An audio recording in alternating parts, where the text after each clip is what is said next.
श्री गोपाळ कृष्ण भगवान की जय. लीळा नंबर 269चा उर्वरित भाग. यानंतर सर्वज्ञांनी भट्टोबासांना रुंबणेयाचा दृष्टांत निरूपण केला.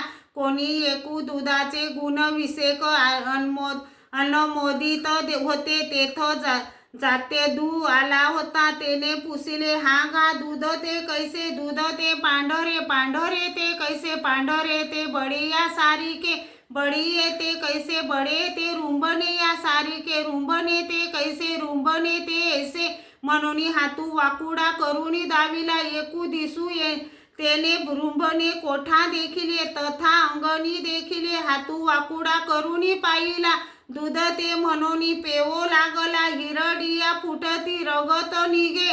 अरे हे काही करीतासी ना दूध पिताये अरे सांडी सांडी ये रुंबणे हिरडिया फुटती ना माझेनी बापे सांगितले दुःख होय परी न संडी.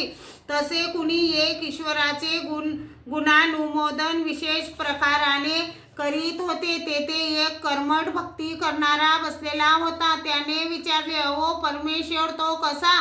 पुढील मनुष्याने सांगितले अहो जसा कैलास वैकुंठाचा ब्रह्मा विष्णू महादेव ब्रह्मा तो कैसा अहो जसा अयोध्येचा राम. त्याने विचारले राम कसा. मग त्याने द्विभुज चतुर्भुज अशी प्रतिमा दाखवली. मग तो तेथे राहून झाड लोट सडा समार्जन करू लागला. पानं फुलं तोडून वाहू लागला. तेने करून हिंसाही होत असते व भक्तीमुळे फळाचा लेपही लागत असतो.